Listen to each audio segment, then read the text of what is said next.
जय श्री कृष्ण बधाने ने जय माताजी। तो आज आप बनावीशू नवरात्रि स्पेशल सूरणनी सूकी भाजी बनावीशू। तो एकदम मारी दाणेदार कहीए कि दाणेदार ने छूटी छूटी कहो तो छूटी एकदम आ मारी अत्यारे सूरणनी सूकी भाजी सरस तैयार थई गई है। कारण के मारी सूकी भाजी में लचका पड़ती नहीं बनावी, थोड़ोक पीस नाना नाना राखी अने आ रीते छुट्टी बने ए रीतनो मैं सूकी भाजीनो प्रयत्न कर्यो छे। तो आ रीते दही जोड़े आ सूकी भाजी ने खवाय छे। तो विडियो में एंड तक बनी रहेशो तो तमने खबर पड़शे कि आमां मैं कई सामग्री नाखी छे अने आ सूरणनी सूकी भाजी मैं केवी रीते तैयार करी छे। अने जुओ आ रीते हूँ तमने बतावीश, एकदम छुट्टी छे, क्यांय लचका पड़ती जे बटाकानी आपणे सूकी भाजी थाय ए टाइपनी नथी बनी मारी। तो विडियो में एंड तक बनी रहेजो। तो हवे आपणे जो आ रेसिपी में शू सामग्री पड़े छे ए जोई लईए। तो सौथी पहेला मैं अत्यारे आ 300 ग्राम जेटलुं सूरण छे, पण आपणे आमांथी जेटलुं जोईए छे एटलुं ज कटिंग करी अने उपयोग करीशुं। तो हवे आपणे बीजी वस्तु जोई लईशुं कि 2 मरचा छे, 1 टामेटा छे अने अर्धुं લીંબુ लीधुं छे। अत्यारे अर्धी वाटकी सींगदाणा छे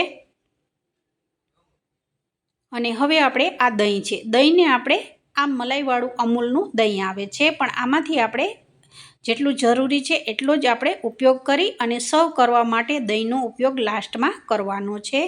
अने हजू आपणे आ रेसिपीमां आनाथी बी वधारे आपणे जे इन्ग्रीडियंट्स छे ए उमेरीशुं।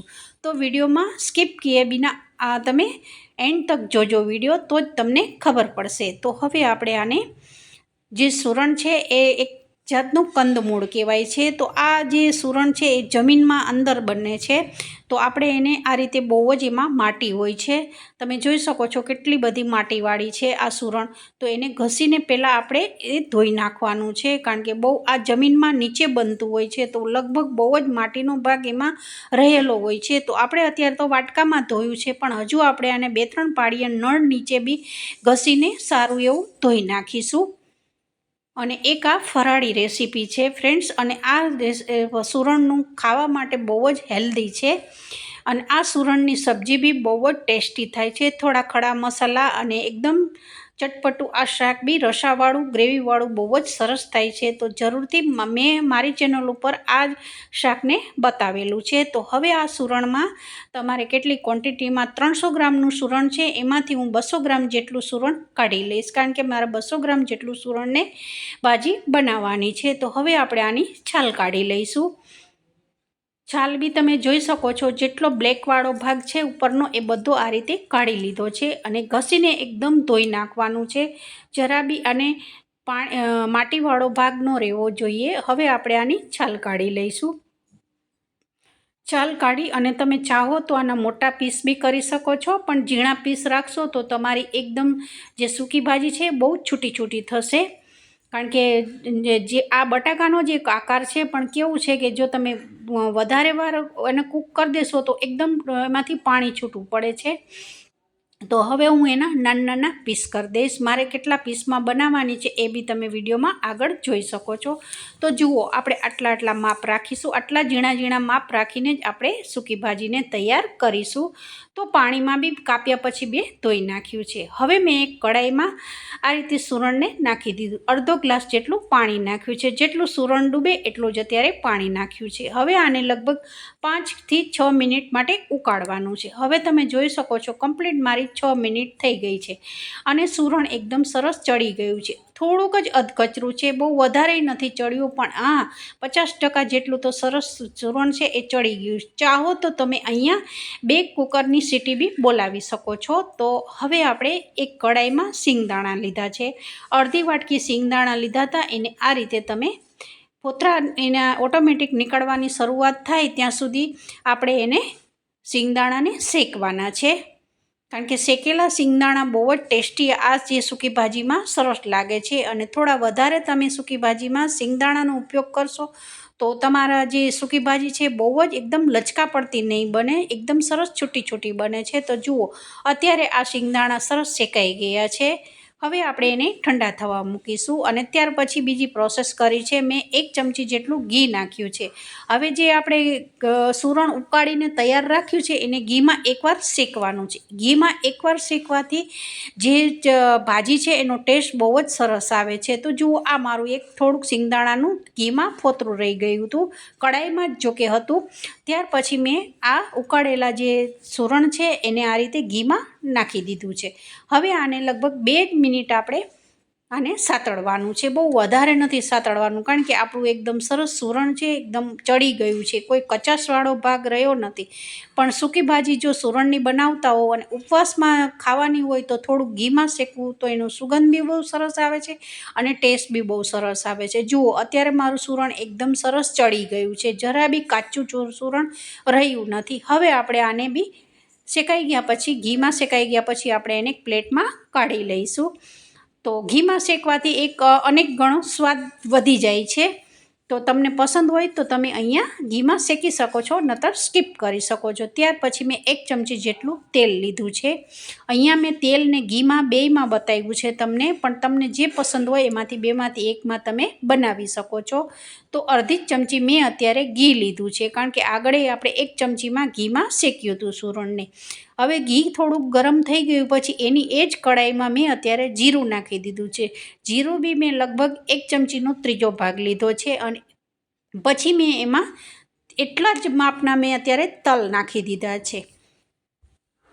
તલ નાખવા વ્રતની કોઈ પણ તમે રેસીપી બનાવતા હો એમાં બહુ સરસ ટેસ્ટ લાગે છે. તો તમે ખાતા હો તો જરૂરથી નાખી શકો છો. અને બીજી કે મેં વરિયાળીની એમાં ફ્લેવર આપી છે. વરિયાળીનો ટેસ્ટ આ જે સૂકી ભાજીમાં બહુ જ સરસ આવે છે. જરૂરથી એકવાર જો સૂરણની ભાજી આ તમે બનાવતા હો તો જરૂરથી ટ્રાય કરજો. અને ટ્રાય કર્યા પછી જરૂરથી તમારી કેવી સૂકી ભાજી સરસ આ સૂરણની થઈ છે એ મને જરૂરથી કમેન્ટ કરીને જણાવજો. તો હવે આ તમે જોઈ શકો છો, સરસ એકદમ તેલમાં શેકાઈ ગયું છે. તેલ ઘીમાં આપણે ત્યારે લીલા મરચાં અને મીઠો લીમડો નાખી દીધો છે. હવે આ બે વસ્તુને આપણે થોડું શેકવાનું છે. બહુ આ સૂકી ભાજીમાં મેં ઝાઝો તેલ નથી કર્યો, પણ હા, મસાલા એવા બધા સરસ કરીશું વ્રતમાં ખવાય એવા કે તમારું એક પ્લેટ આ સૂકી ભાજી ખાવ ને તો સાંજ સુધી તમને ભૂખ નથી લાગતી. અને બહુ જ હેલ્ધી બધી વસ્તુ આમાં ઉપયોગ કર્યો છે મેં. અહીંયા મેં સિંધવ મીઠુંનો ઉપયોગ નથી કર્યો. ચાહો તો તમે સિંધવ મીઠું નાખી શકો છો. મેં મીઠુંનો ઉપયોગ જ નથી કર્યો, સિંધવ મીઠુંનો. અને ત્યાર પછી હવે આપણે ઘી તેલમાં ફરી સિંગદાણાને શેકવાના છે. જુઓ, અત્યારે આપણે પહેલાં બી શેક્યા હતા અને ઘી તેલમાંય ફરી સિંગદાણા શેક્યા છે. આ પ્રોસેસ કરવાથી શું થાય છે કે જે આપણી સૂરણની સૂકી ભાજી છે એકદમ છૂટી છૂટી બને છે. જો આ નાની નાની ટ્રીક સાથે તમે બનાવશો ને તો મારા કરતાં બી તમારી સિંગદાણાની જે સૂકી ભાજી છે એ બહુ જ ટેસ્ટી બને છે. તો હવે આ બધી વસ્તુ તેલ ઘીમાં શેકાઈ ગઈ છે. અહીંયા પછી મેં ટામેટાં નાખી દીધા છે. હવે ટામેટાં એ થોડાક જ મેં અત્યારે લીધા છે, ઝીણા ઝીણા ચોપ કરેલા છે. અહીંયા તમને ટામેટાં પસંદ ના હોય તો તમે સ્કીપ કરી શકો છો. બસ આટલી જ વસ્તુ ઉમેરીને બી તમે આ સૂરણની સૂકી ભાજી તૈયાર કરી શકો છો. તો હવે મેં અત્યારે અહીંયા સૂરણને જે ઘીમાં શેકીને રાખ્યું છે એને આ રીતે નાખી દીધું છે. હવે આ બધી મસાલો છે એની જોડે સૂરણને સરસ શેકી લેવાનું છે. અને ગેસની ફ્લેમ એકદમ ધીમી રાખવાની છે. ધીમી આંચ ઉપર જ આપણે આ કામ કરવાનું છે, કારણ કે બધી વસ્તુ આપણી પાકી ગયેલી છે, મતલબ કે એકદમ કૂક થયેલી છે, કોઈ વસ્તુ કાચી નથી આમાં. તો ધીમી ગેસની ફ્લેમ રાખી અને આ રીતે બધી વસ્તુને આપણે મિક્સ કરીશું. હવે મેં અડધાની અડધી લગભગ 1 ચમચીનો 3જો ભાગ મેં અત્યારે દળેલી ખાંડ લીધી છે. અહીંયા ખાટો સ્વાદ છે, ગળ્યો સ્વાદ છે અને ફ્લેવરથી ભરપૂર છે, કારણ કે વરિયાળીની ફ્લેવર એ બહુ જ ટેસ્ટી આવે છે. ત્યાર પછી લગભગ 1.5 ચમચી જેટલી મેં અત્યારે નાળિયેરનું છીણ નાખ્યું છે. તો એકદમ ડ્રાયફ્રૂટથી ભરપૂર છે. અને લાસ્ટમાં મેં અહીંયા દ્રાક્ષ નાખી છે. તો આપણું ડ્રાયફ્રૂટ બી આવી ગયું, બધી વસ્તુ. તો એકદમ હેલ્ધી આજે સૂરણની સૂકી ભાજી બહુ જ ટેસ્ટી ખાવામાં લાગે છે. અને લાસ્ટમાં થોડુંક મેં અડધું લીંબુ નાખ્યું છે. તો આ રીતે આપણે થોડા બિયા ના આવે એ વાતનું ખાસ ધ્યાન રાખજો, કારણ કે એક બીયું બી આવી જશે તો આપણી આ સૂકી ભાજી છે એ કડવો ટેસ્ટ આવી જાય છે. તો મેં અત્યારે અડધું લીંબુ છે એ નીચવી દીધું છે. હવે લીંબુ અને ખાંડ અને આપણે નાળિયેરનું છીણ નાખ્યું છે એ બધું નાખ્યા પછી આ રીતે થોડુંક બધું મિક્સ કરી દેવાનું અને ગેસની ફ્લેમ બિલકુલ અત્યારે ધીમી જ રાખવાની છે અને ધીમી ગેસની ફ્લેમ ઉપર જ આપણે આ કામ કરવાનું છે. તો તૈયાર છે આપણી સુરણમાંથી બનતી સૂકી ભાજી ફરાળી તૈયાર થઈ ગઈ છે. અને લાસ્ટમાં મેં અત્યારે આ રીતે જે કિસમિસ આવે છે, દ્રાક્ષ આવે છે એ નાખી છે. આ લાસ્ટમાં નાખી છે કારણ કે પહેલે નાખી દઈશું તે ફૂલી જશે અને કદાચ એ ફૂલ્યા પછી એનો ટેસ્ટ ખરાબ આવે છે, એટલે લાસ્ટમાં નાખવાની. થોડું ગરમ હોય ત્યારે જ તમારે આ રીતે. તો આ આપણી અત્યારે સરસ સૂકી ભાજી સુરણની તૈયાર થઈ ગઈ છે. જો આ નવરાત્રિ તમે વ્રત કરતા હો તો જરૂરથી આ મારી રેસીપીનો ટ્રાય કરજો અને વિડીયો પસંદ આવે તો જરૂરથી એક લાઇક કરજો. જુઓ એકદમ છૂટી છૂટી થઈ છે ને, ક્યાંય લચકા પડતી નથી થઈ, કારણ કે તમે મોટા પીસ રાખ્યા હશે અને કુકરમાં બાફવાથી એક જ રીઝન છે, એટલે મેં કુકરમાં બાફ્યું નથી કે એ લચકા પડતી નહીં રહે, એમાં વધારે પડતું બફાઈ જાય છે સુરણ, એટલે જ મેં 5 થી 7 મિનિટ માટે કઢાઈમાં આ રીતે સુરણને ઉકાળ્યું હતું. તો જરૂરથી મેં જે ટ્રીક સાથે બનાવ્યું છે એ ટ્રીક સાથે તમે બનાવશો ને તો તમારી બી બહુ જ સરસ આ સૂકી ભાજી તૈયાર થઈ જશે. અને ત્યાર પછી લાસ્ટમાં મેં લીલા ધાણા નાખ્યા છે, કારણ કે બટાકાની સૂકી ભાજી બનાવતા હોય કે સુરણની બનાવતા હોય પણ ધાણા વગર તો બિલકુલ અધૂરી છે. તો આ રીતે થોડું થોડું જે તમને મનપસંદ હોય, અહીંયા તમે ટામેટાં અથવા અહીંયા તમે ફ્રૂટ બી નાખી શકો છો. જો ઉપવાસ રહેતા હો તો કેળાના ચિપ્સ નાખી શકો છો અથવા તમે દાડમ નાખી શકો છો. તો હવે આમ આપણી સરસ તૈયાર થઈ ગઈ છે સૂકી ભાજી. ત્યાર પછી મેં જે એની જોડે સર્વ કરવા માટેનું દહીં તૈયાર કર્યું છે. તો એકદમ સરસ આ મેં આગળ વિડીયોમાં બતાવ્યું હતું કે એકદમ આ મલાઈવાળું અમૂલનું દહીં આવે છે. એકદમ ઠંડુ ઠંડુ આ તમારે એની જોડે ખાવાનું, તો તમારું પેટ બહુ જ ભરાઈ જશે. એવું નથી તમે બપોરના સમયે ઉપવાસ રહેતા હો તો એક આ વાટકી દહીં ભરેલું મસાલાવાળું અને એની સાથે આ સુરણની સૂકી ભાજી લેશો તો સાંજ સુધી તમને કશું ખાવાનું મન નહીં થાય. તો અત્યારે મેં ઉપરથી દહીંની ઉપર જે શેકેલું જીરું છે અને મરી પાવડર છે, આ 2 વસ્તુનો ઉમેરો કર્યો છે. તો એકદમ મસાલાવાળું આપણું આ દહીં છે અને જોડે આપણી સૂકી ભાજી છે. તો જરૂરથી આ મારી રેસીપીને ટ્રાય કરજો. અને લાસ્ટમાં મેં ઉપરથી આ રીતે સૂકી ભાજી છે એમાં વરિયાળીનો ઉપરથી ઉપયોગ કર્યો છે. તો વિડીયો પસંદ આવે તો જરૂરથી વિડીયો જોયા પછી એક જરૂરથી લાઈક કરજો અને બેલ આઇકન વાળું બટન છે, જો ન્યૂ સબસ્ક્રાઈબર હો, તમે પહેલી વાર વિડીયો જોતા હો તો વિધિ કિચનને જરૂરથી સબસ્ક્રાઈબ કરજો. તો બધાને જય શ્રી કૃષ્ણ, જય માતાજી.